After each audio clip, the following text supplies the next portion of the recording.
स्वागत है आपका हमारे channel true crime story Hindi में। दर्शकों, हम यहाँ पर रोज क्राइम की सच्ची घटना लेकर आते हैं। आप पहली बार हमारे चैनल पर आए हैं तो कृपया चैनल को सब्सक्राइब जरूर करें। चलिए शुरू करते हैं आज की सच्ची घटना। बबीता और लालमणि भले ही अलग अलग बिरादरी के थे, लेकिन उनका प्यार अटूट था। लालमणि ने बबीता के माता पिता से जब शादी के बारे में बात की तो उन्होंने शादी करने से इनकार कर दिया। इसके बाद ऐसा क्या हुआ कि बबीता के घर में एक नहीं बल्कि 2 हत्याएं हुईं। थाना गोसाईगंज के थाना प्रभारी एसके सिंह को सुबह सुबह सलारपुर गांव में डबल मर्डर की सूचना मिली तो वह विचलित हो उठे। उन्होंने वारदात की सूचना वरिष्ठ पुलिस अधिकारियों को दी। फिर पुलिस टीम के साथ घटनास्थल की ओर रवाना हो गए। यह बात 25 मई 2020 की सुबह 8 बजे की है। एसके सिंह को दोहरे हत्याकांड की सूचना सलारपुर गांव के किसी व्यक्ति ने मोबाइल फोन से दी थी। उसने अपना नाम तो नहीं बताया था, पर यह जरूर बताया था कि गांव के बुजुर्ग दंपति की निर्मम हत्या हुई है। एसके सिंह कुछ और पूछते उससे पहले ही फोन डिस्कनेक्ट कर दिया गया था। सलारपुर गांव से थाना गोसाईगंज 8 किलोमीटर दूर था। पुलिस को वहां पहुंचने में करीब आधा घंटा। सलारपुर पहुंचते ही एसके सिंह को पता चल गया कि हत्या राम मिलन व उसकी बीवी राजकुमारी की हुई है। उस समय घटनास्थल पर लोगों की भीड़ जुटी थी। पूछने पर पता चला कि शव घर की छत पर पड़े हैं। एसके सिंह साथी पुलिसकर्मियों के साथ छत पर पहुंचे। वहां एक 20 से 22 वर्षीय युवती चीख चीख कर रो रही थी। वह मृतक दंपति की बेटी वंदना थी। थाना प्रभारी ने उसे समझा बुझाकर शव से अलग किया। फिर निरीक्षण में जुट गए। राम मिलन और उसकी पत्नी राजकुमारी के शव अदल-बदल पड़े थे। शवों के पास ही खूनसना हंसिया पड़ा था। संभवत उसी हंसिया से वार कर दोनों को मौत के घाट उतारा गया था। दोनों के गले पर गहरे जख्म थे। चेहरों पर भी वार किए गए थे। मृतक राम मिलन की उम्र 60 वर्ष के आसपास थी, जबकि उसकी पत्नी राजकुमारी 55 वर्ष के आसपास थी। पुलिस ने साक्ष्य के तौर पर आला कत्ल हंसिया जाब्ते में लिया। थाना प्रभारी एसके सिंह अभी निरीक्षण कर ही रहे थे कि सूचना पाकर एसपी शिवहरी मीना, एएसपी ग्रामीण शिवराज तथा सीओ दलबीर सिंह भी आ गए।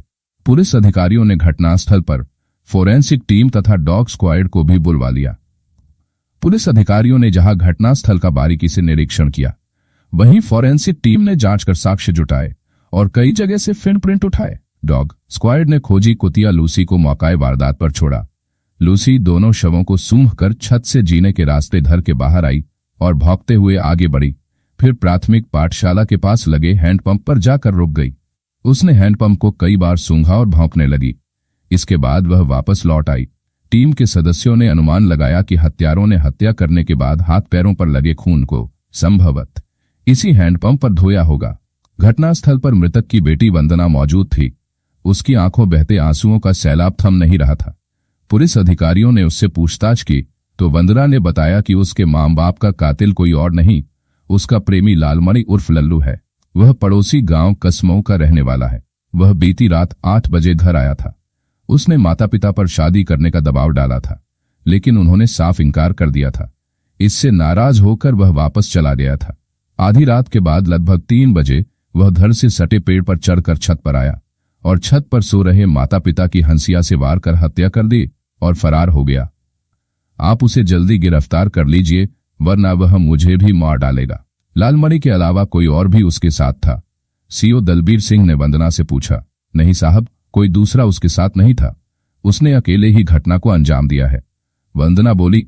वंदना से पूछताछ के बाद पुलिस अधिकारियों ने घटनास्थल की कार्रवाई पूरी कर राम मिलन और राजकुमारी के शव पोस्टमार्टम के लिए सुल्तानपुर के जिला अस्पताल भिजवा दिए।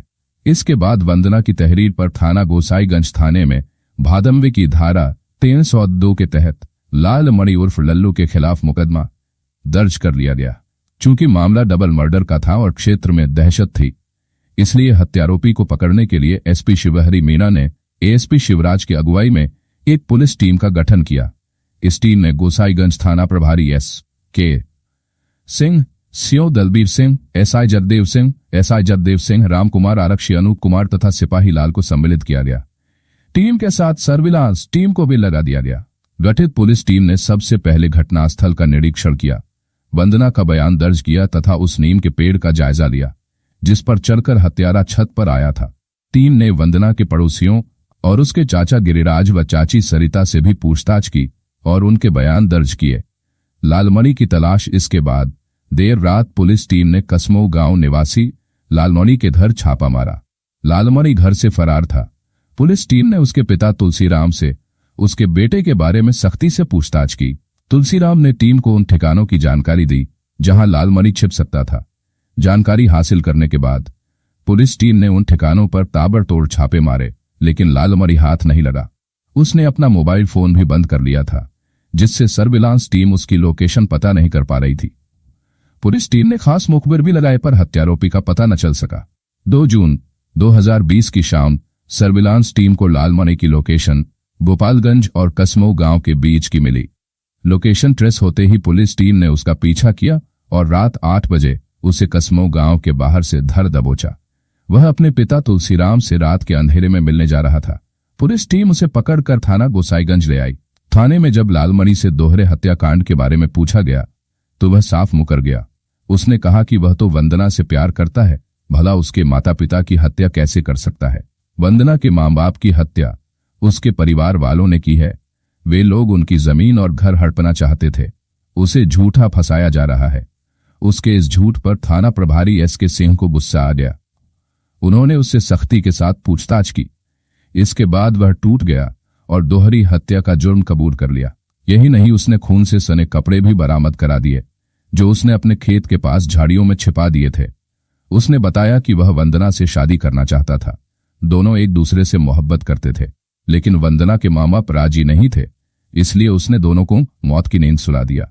चूंकि लालमणि ने दोहरी हत्या का जुर्म कबूल कर लिया था, उसने खून सने कपड़े भी बरामद करा दिए थे।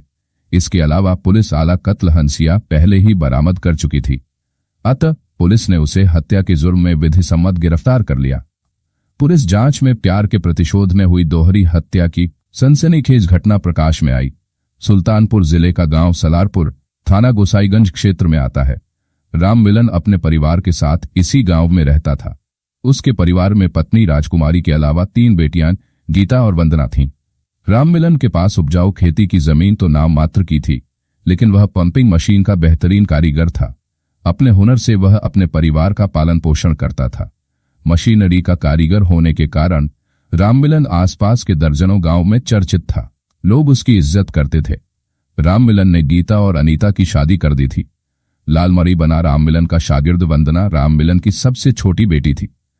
वह अपनी 2 बहनों से ज्यादा खूबसूरत थी। सादे कपड़ों और बिना मेकअप के भी उसकी सुंदरता पहली ही नजर में मन में उतर जाती थी। उसने गांव के गांधी स्मारक माध्यमिक विद्यालय से हाई स्कूल पास किया था। इसके बाद उसकी पढ़ाई पर विराम लग गया था।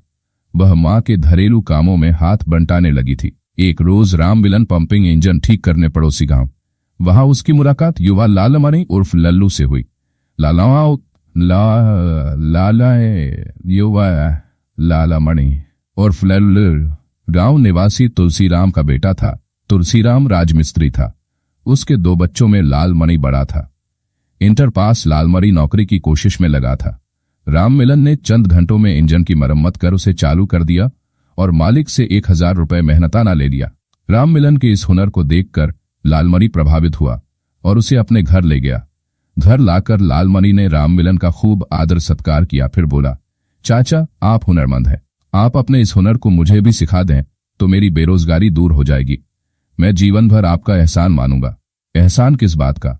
पर तुम्हें हुनर सीखने के लिए मेहनत और लगन से काम करना होगा, समय भी देना होगा, भूख प्यास से भी जूझना पड़ सकता है। राममिलन ने उसे टटोला, मुझे आपकी हर शर्त मंजूर है, बस आप अपना हुनर सिखा दीजिए। लालमणि बेताब होकर बोला। इसके बाद लालमणि राममिलन के साथ जाने लगा। राममिलन उसे इंजन खोलना बांधना सिखाने लगा। लालमणि में हुनर सीखने का जज्बा था। साल बीतते बीतते वह हुनर सीख गया। अब राममिलन बैठा रहता और लालमणि इंजन को सुधारने का काम करता।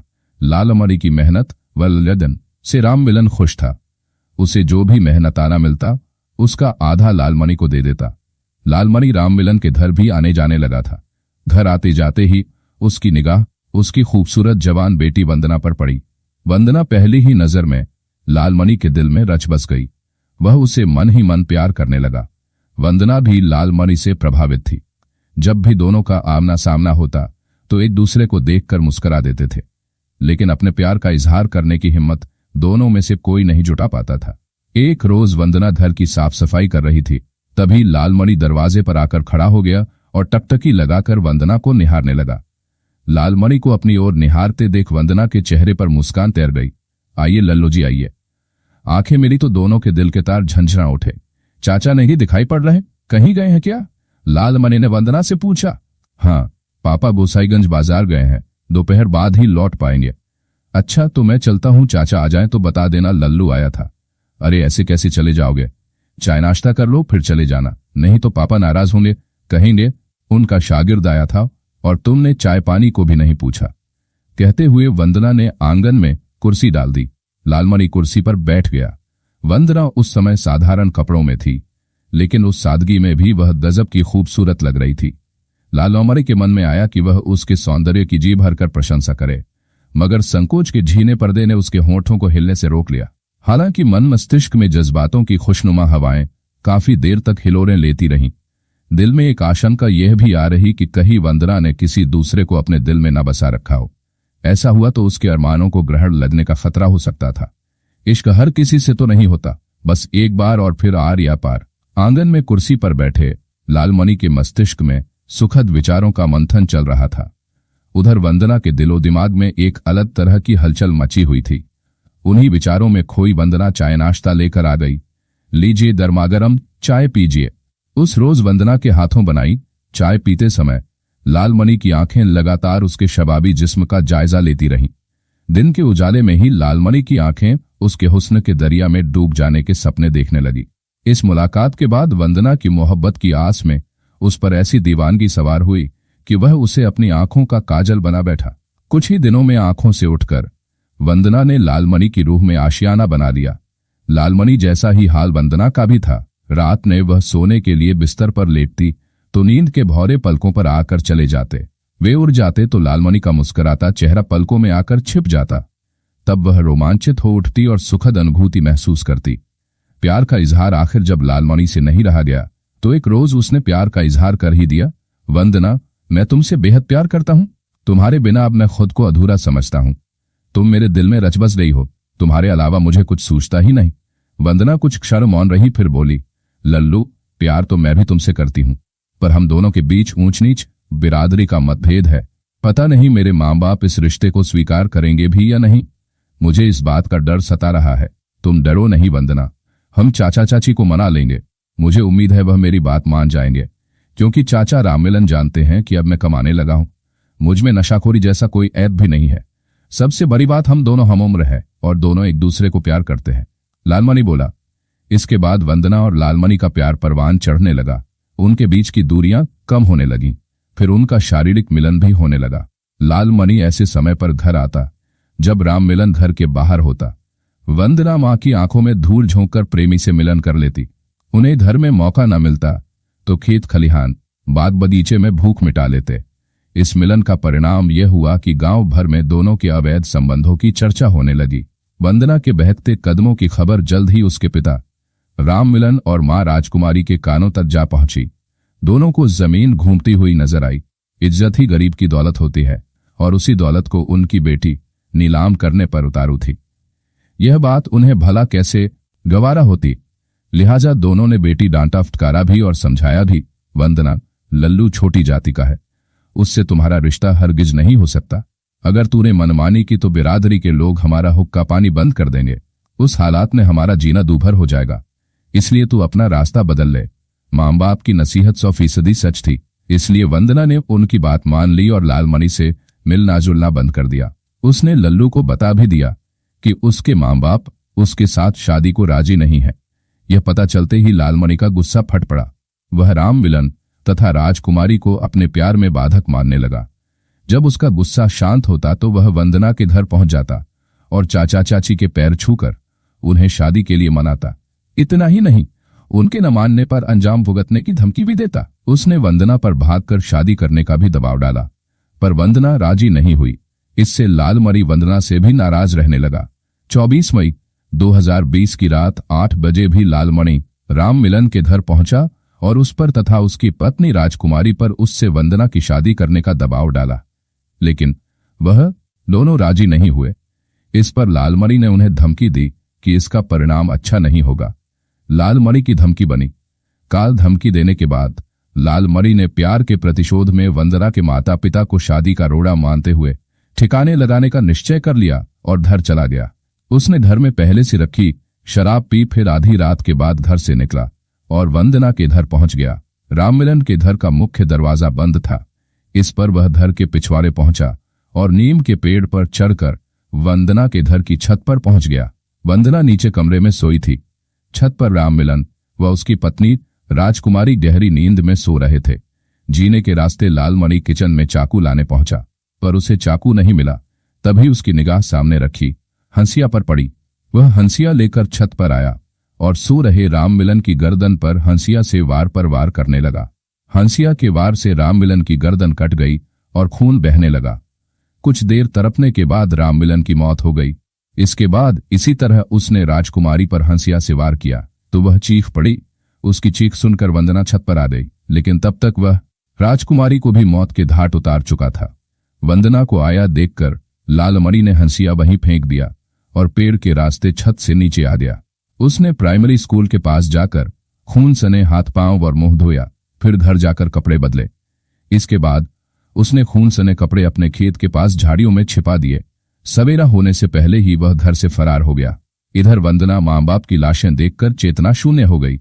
जब उसे होश आया तो उसने चीखना चिल्लाना शुरू किया। उसकी चीख सुनकर पास पड़ोस के लोग आ गए। फिर तो सूरज की किरण बिखरते ही पूरे गांव में डबल मर्डर का शोर मच गया। इसी बीच किसी व्यक्ति ने मोबाइल फोन से डबल मर्डर की सूचना गोसाईगंज पुलिस को दे दी। सूचना पाते ही थाना प्रभारी S.K. सिंह घटनास्थल पर आ गए। लालमणि उर्फ लल्लू से पूछताछ करने के बाद पुलिस ने उसे 3 जून 2020 को सुल्तानपुर की जिला अदालत में पेश किया, जहां से उसे जिला जेल भेज दिया गया। कथा संकलन तक लालमणि की जमानत स्वीकृत नहीं हुई थी। वंदना अपनी बड़ी बहन गीता के साथ उसकी ससुराल अमेठी चली गई थी। मिलते हैं दर्शकों एक और सच्ची कहानी लेकर। तब तक अपना ख्याल रखें और जुर्म के खिलाफ लड़ने की मुहिम में हमारा साथ देने के लिए कृपया चैनल को सब्सक्राइब और वीडियो को लाइक जरूर करें। जय हिंद।